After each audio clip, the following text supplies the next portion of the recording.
The Make in India campaign was launched in 2014. Now, 10 years later, the focus of this campaign has now shifted to improving quality standards.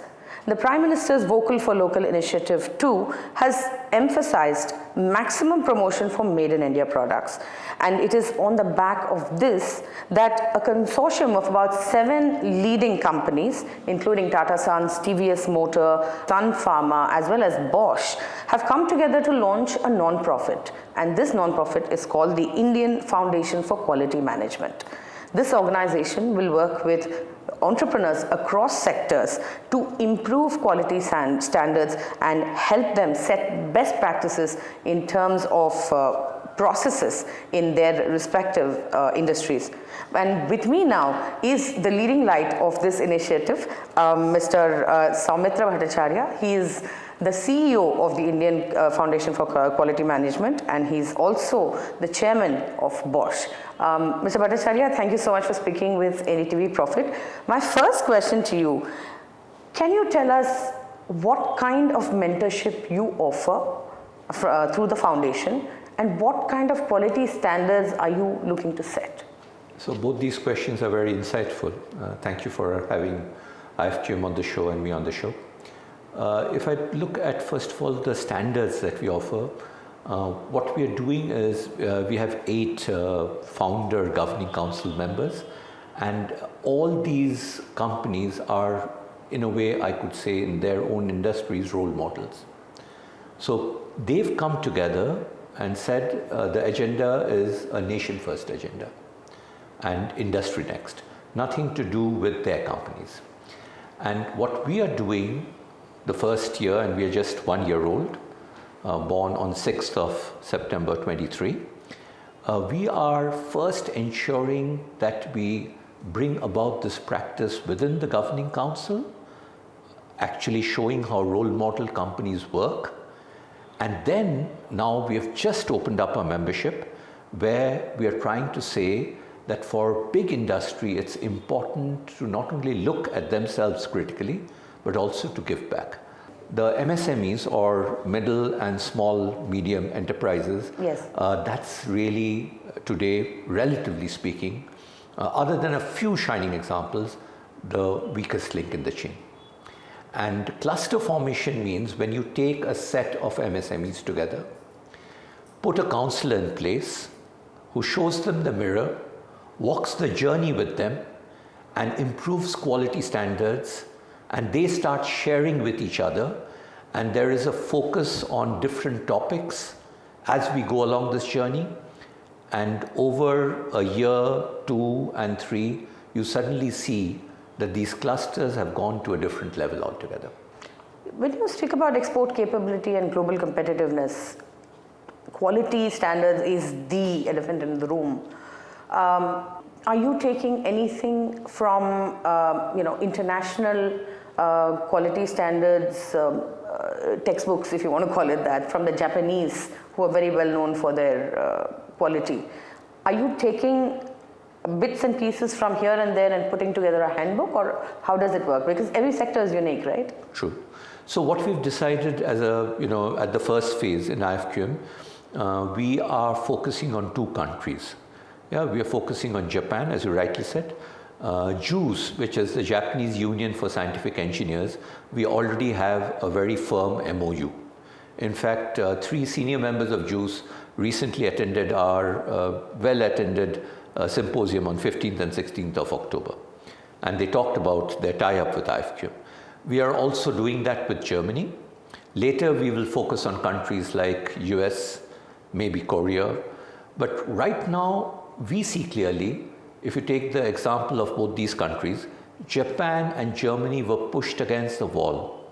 Germany in the case of Second World War, and Japan in the 60s and 70s.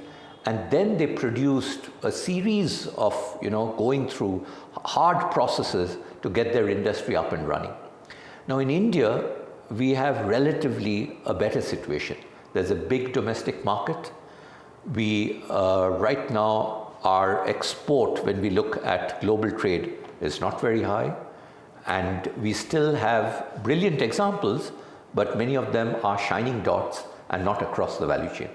So in summary, yes, we are looking at role models like these countries who've done it the hard way. We are looking at our role models, and we are trying to also focus on the weaker, relatively weaker, chinks in the chain, and trying to upgrade them through the counseling and the assessment mode. What would your foundation be able to do for someone who is, let's say, a young entrepreneur or someone fresh out of college, maybe business school, someone who wants to set something up, right, who has a dream? Yeah. How can your foundation help? Yeah. You see, most of these, including, today you have a lot of youngsters either doing startups or getting into what I said as MSME. And our focus on IFQM as a catalytic organization, we call ourselves industry-led, and IFQM being a catalyst. Our focus is across all sectors. It's not just the manufacturing sector. We are focusing on manufacturing and services as well. Yeah. Later we'll be tackling software, fintech, etc., etc. Hospitality. So we are looking at also youngsters, and they will fall into the cluster that I talked about. And once they get exposure to bigger companies, to better practices, through our very experienced counselors, and right now we already have on board about 15 counselors and assessors, and we will grow that pool to about 50. And when they go, and they are equipped with a lot of skills, experiences, they would be able to spread best practices, and most importantly, clusters give you a force multiplier. And where do B schools, for example, or educational institutions come into it? Are you planning to catch them young and teach them quality?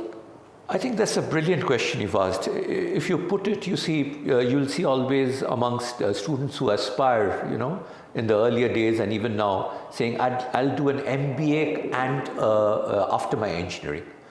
So our focus is, if you want to be a business leader, you need to know the big Q and the small q.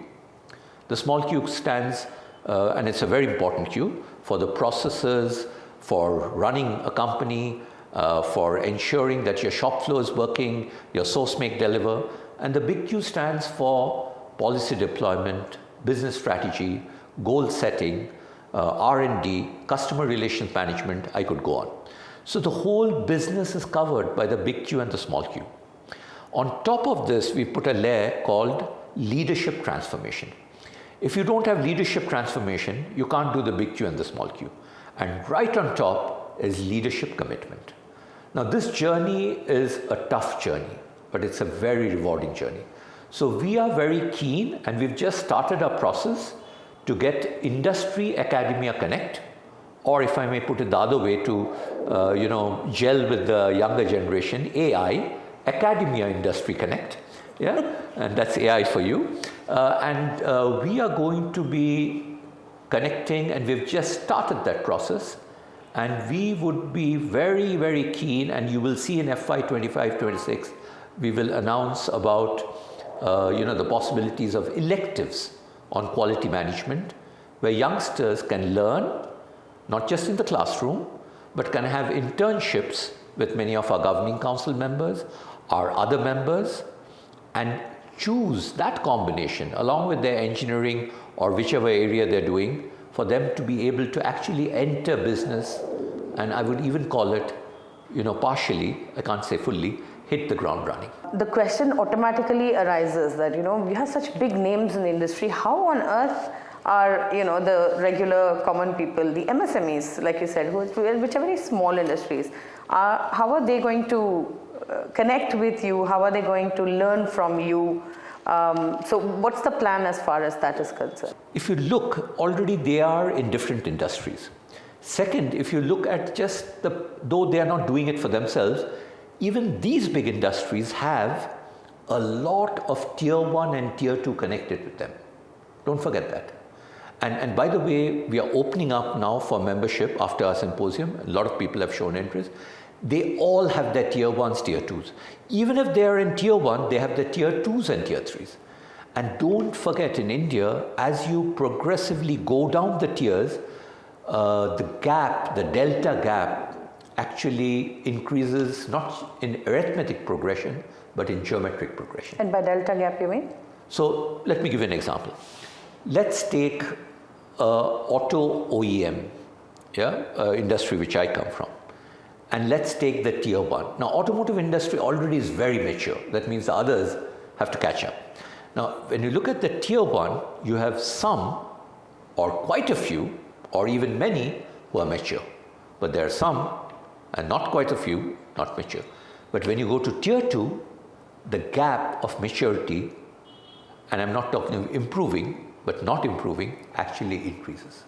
And when you go to tier 3, but the automotive industry is dependent on tier 1, tier 2 and tier 3. Right. So it's only in the interest of the industry, the OEMs, the tier 1s, that we improve the tier 2s and the tier 3s. Now this applies maybe equal to or in a bigger way for other industries. So when you get a cluster going, it's a cultural change. The CEO, who is most likely the founder of that company, most likely in his 50s and 60s, or as you rightly said, many who will be in their 20s who they join, they don't have the wherewithal of big organizations. You know, the whole machinery, the processes, the bandwidth, the absorption of technology, R&D, so many things. Now, the fastest way to learn is when you create mentorship. That's what we want to do through our counselors. Fastest way to learn is to make groups and allow them to become very transparent and start, where am I? And then the journey happens. And I end by saying, the countries that we talked, the MSMEs, the delta gap between them and the OEMs are either very low or sometimes not there. Wow. I'll give you a data point. The biggest exports coming out of Germany is from the MSMEs, what they call it the Mittelstand. Let's take a sort of step back and look at it from a wider view. Economies around the world are slowing down. Right. I mean, a lot of people are of the opinion that the US economy itself is slowing down. We will, of course, have more information about it in the coming months. Japan is slowing down. China is struggling to bring itself back. Europe has slowed down. So in the midst of all of this, the Indian economy is growing. Some people do say it may be showing signs of slowing down. But at this juncture, we have a whole huge generation of youngsters who are graduating, who are looking for jobs. Where does this sit with this? I think that's a very, very good question, and it's a very deep and wide question. So I'll just try to answer a part of it. So let's take some data points here. We want to be in Viksit Bharat 2047, which our Honorable Prime Minister has mentioned, and we spoke about it in our symposium, a 30 trillion economy and a developed nation. And by developed nation, the government has given a ballpark number of about $18,000 per capita. Now, where are we today? We are at about 2,700, and we are short of 4 trillion. And to go to 30 trillion, but more importantly, not just GDP, but GDP per capita. If we want to improve that to be a developed nation, there is tons of not just manufacturing and service, but that tons of manufacturing, tons of service that we have to deliver as output has to come with global quality. You can't have India, which is time to time or in parts giving it. The whole supply chain of India needs to give it. That's one. Second, unlike the rest of the world, and especially because of geopolitical situations, in India, where we have a huge domestic market, we have got an opportunity. And to grab this opportunity, people will still expect export capability, globally competitive, innovative, and India's affordability. Now, how do you do that? It's not a quick fix. Japan and Germany took 30 years. We in IFQM guesstimate that, the fastest we can do, but with a steady solid foundation is 20 years. But somewhere we have to start together. So the whole idea of IFQM was, can we collaborate with all the quality institutes? Can we collaborate with the government? Can this be industry-led? Because who knows it better than industry? Can we do it with an agenda, without an agenda, for the big Q and the small q, and create force multipliers? So this is the whole idea. And when we do it, and if we do it, believe me, this will be the biggest meet into Viksit Bharat. Since you're part of the mobility industry, you've been watching the stock markets and the earnings that have been posted in the last couple of quarters. What is your takeaway from this? Because we've seen that commercial vehicle sales have dropped. Two-wheelers are doing okay, but for passenger vehicles, four-wheelers, are doing okay only if there are deep discounts. This is my takeaway. Tell me if I'm right or wrong, and tell me what you see for the future. Yeah. So if you look at mobility, and if you look at what was earlier as automotive, the fundamental difference is today cars have a lot of software. In fact, in the future, the software will sit on top of the hardware. So that's why it's called SDV, Software Defined Vehicles. So that's a fundamental shift on, earlier we used to call it metal bashing to actually software defined vehicles. Now that's of course the extremes. But if you look at India, people like to buy cars with a lot of electronics, infotainment, interconnectivity, internet, and so on and so forth. Yeah? Second, you will notice that, and it's come out in the papers recently, that the sub 10 lakh car, which was the highest selling, is no longer the highest selling segment.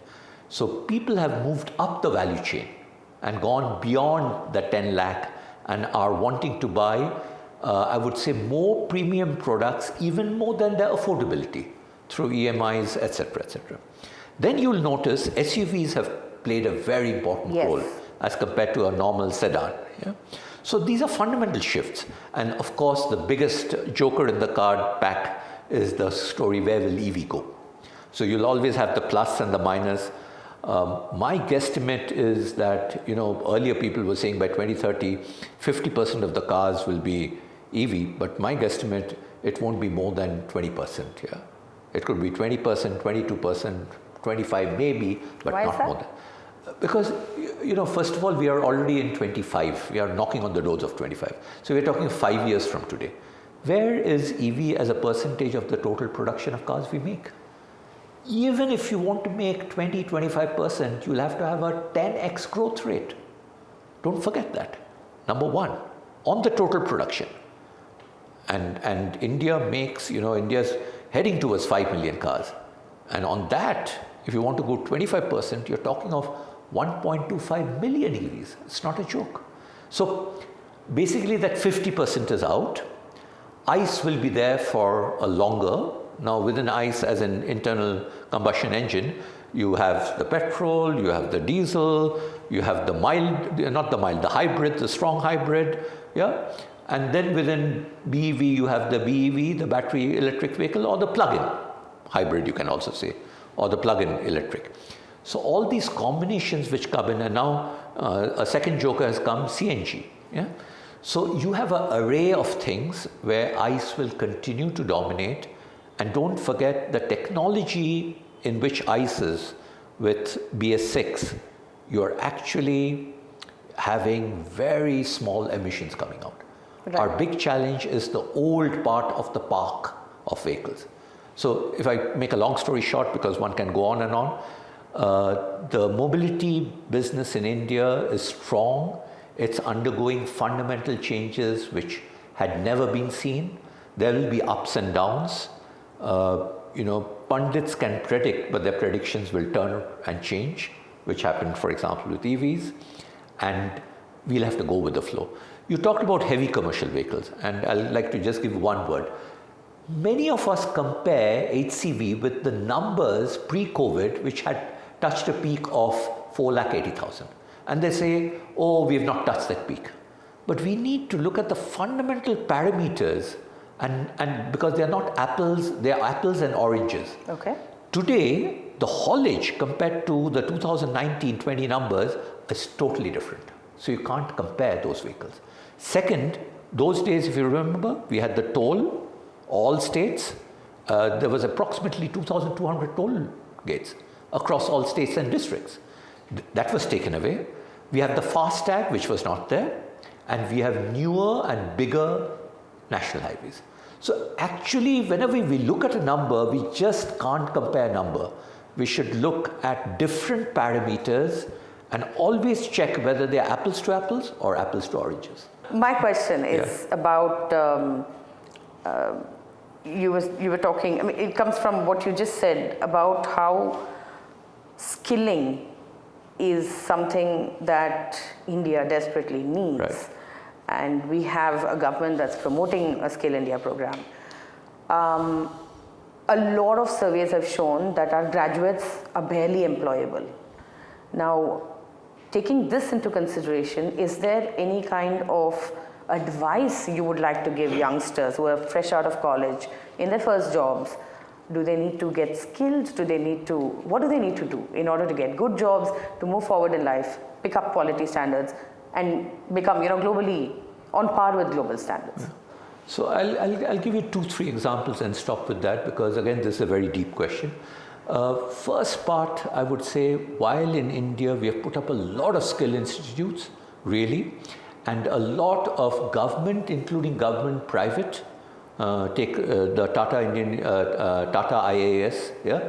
There's the Indian Skilling Center, and where Tatas have come and there's so many other companies who are doing it, and all companies are doing it in-house. I would say something in India that we can really look at, starting with a curriculum and the government, is strengthening, like the best countries in the world, example Europe, Germany, Japan, even US, vocational training. The type of vocational training these countries do, they become masters of the skill in which they do. Starting from carpentry to plumbing to electrician to electronics to everything, because those skilling goes right up the ladder. That's one. The second part, I would say, for youngsters is dirtying their hands. What I mean is, more and more, if youngsters, while they're doing their education, and this requires a jugalbandi between the academia and industry, and this is something that IFQM will try to also bring into picture, is internships, in specific areas where they, when they pass out, they can actually hit the ground running, unlike presently, even with qualifications, they have to be in the bench for a year or maybe 2, where they get trained. And then, of course, the matter of graduates that you mentioned, my own submission would be, how can we, over time, the next 10, 15 years, do the Indian way, what some of the best developed countries have done, bring vocational training the respect that it deserves, pay accordingly, allow people to move from that training to go right all the way up to PhDs, which many of these countries have regularly shown, and people have got into the boards. Maybe they started in vocational training, but they've gone into the boards. So are we not doing it? We are doing it. Can we do it more? Can we do it en masse? Can we put it into curriculums where 70% of our students get into this? Of course we can. For that we need to have dialogues, commitment, belief, and in my view that can help India in many ways. Thank you very much, Mr. Bhattacharya. As I promised you, this was the last question. But thank you so very much for speaking with NDTV Profit. Thank you very much. Thank you.